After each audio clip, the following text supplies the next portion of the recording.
It was a quiet Thursday afternoon when ESPN dropped the bombshell. Elle Duncan, one of their recognizable faces, was no longer part of the network. On the surface, it might have seemed like just another case of a high-profile talent parting ways with a media company. But this one had something more. It came after what some called a brutal verbal attack on Caitlin Clark, the collegiate basketball sensation whose sharpshooting and charisma had captivated audiences. The story had all the ingredients for media drama: a rising sports star, a bold commentator, and a simmering tension that reached its boiling point. But before we proceed further, don't forget to smash that like button and subscribe. Elle Duncan, who had carved a space for herself on ESPN with her quick wit and sharp takes, had a reputation for being unfiltered. She wasn't someone to shy away from saying what she thought, even if it meant ruffling a few feathers. For the better part of a decade, Duncan had positioned herself as one of the more outspoken voices at the network, never hesitating to speak her mind on controversial issues. This approach earned her plenty of fans, but also critics who thought she crossed lines in the pursuit of keeping it real. To her credit, it seemed like Duncan wasn't too worried about making everyone happy. Her confidence and style earned her a place among ESPN's top commentators, and her personality set her apart from the crowd. So it wasn't much of a surprise when she went on a long-winded, unfiltered rant targeting Caitlin Clark. Clark, who had been lighting up the basketball court with game-winning shots and a bold, fearless style of play, had quickly become a household name.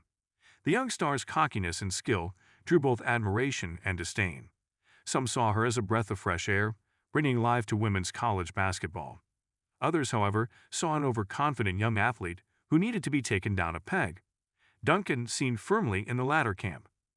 During one of her broadcasts, Duncan launched into a pointed critique of Clark, calling her actions on the court reckless and questioning her sportsmanship. It wasn't the first time that Clark's demeanor had been a topic of discussion, but the words Duncan used seemed to resonate with a different tone, one that felt more like an attack than a critique. Duncan's criticism of Clark's bravado on the court could have been dismissed as just another opinion, but she didn't stop there. She zeroed in on Clark's behavior, making comments that felt more personal than analytical. The delivery was sharp, biting even, leaving little room for the audience to interpret it as anything other than a takedown.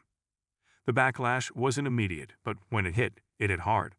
Fans of Clark, particularly younger fans who admired her boldness, didn't take well to Duncan's comments. Social media was soon alight with reactions, some calling for apologies while others outright demanded Duncan's dismissal. What began as a commentary quickly escalated into something bigger, with Clark's supporters feeling that their rising star had been unfairly targeted. The tension between traditional sports commentary and younger, bolder personalities like Clark's was on full display, and Duncan seemed to have crossed a line, at least in the eyes of many fans. For days, the internet buzzed with opinions, memes, and threads dissecting every word Duncan had uttered. People made their alliances clear, and ESPN found itself in the eye of the storm. The network, which has often had to navigate tricky situations, was suddenly confronted with a controversy they had to respond to. And when they did so decisively. It wasn't long before word leaked that Duncan's time at the network had come to an end. The announcement was abrupt, with little fanfare, just a curt press release thanking her for her contributions. The move was seen by some as ESPN bowing to public pressure, but others argued it was a necessary step to protect the company's image. After all, the network was trying to cater to an audience that was getting younger and more diverse, and comments like Duncan's threatened to alienate this demographic. The decision to let her go wasn't without risk, though.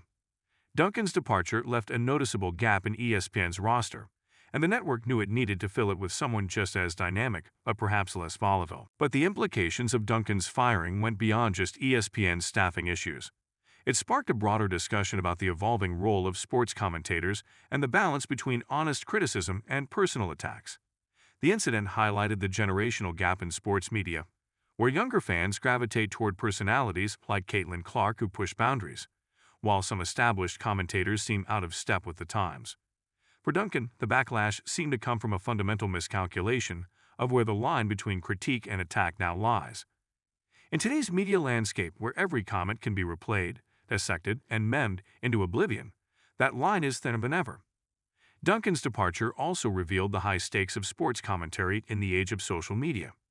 In previous decades, a commentator might have been able to skate by with a questionable take, moving on to the next game or athlete without much consequence.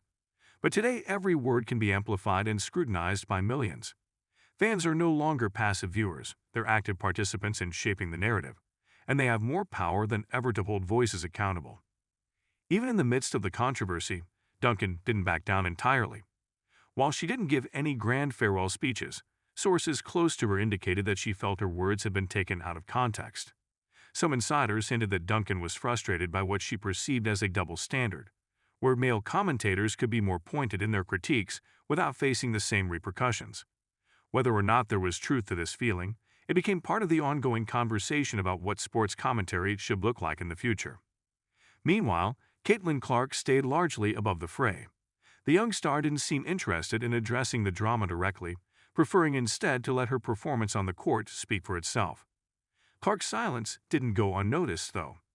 Many saw it as a sign of maturity beyond her years, a sharp contrast to the noise that surrounded her.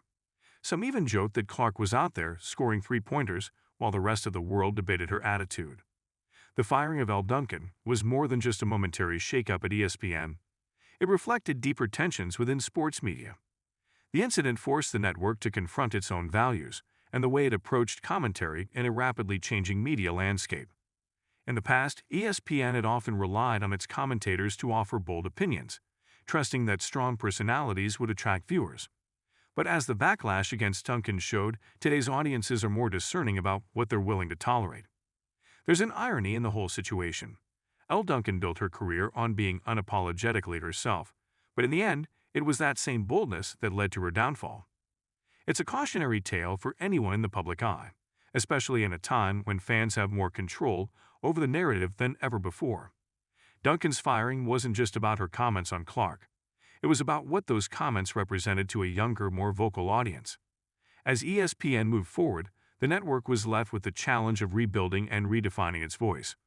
The decision to part ways with Duncan was seen by some as a move toward a more cautious approach, while others hoped it would open the door for fresh perspectives. For all the debate about what Duncan said and whether she deserved to be fired, there was a broader question looming. How would ESPN handle voices like hers in the future? In the aftermath, other commentators took note of the incident, careful to gauge their own words in the wake of Duncan's departure. Some saw it as a wake-up call to rethink their approach, while others viewed it as a reminder that being a sports commentator in the digital age required a level of awareness and adaptability that hadn't always been necessary. The days of say it and forget it were long gone.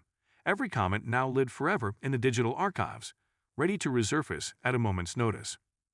What made this story compelling wasn't just the personalities involved, but the larger questions it raised about sports culture, media, and the changing nature of public discourse. For Caitlin Clark, the incident was a brief storm that seemed to roll past without leaving a dent. For Elle Duncan, it was a turning point, one that would likely shape the next chapter of her career. And for ESPN, it was a sign that the old ways of doing things weren't going to cut it anymore. Don't forget to hit that like button and subscribe to our channel for more engaging content. We thrive on your feedback, so be sure to leave your thoughts in the comments section below. Until next time, keep discovering and stay tuned.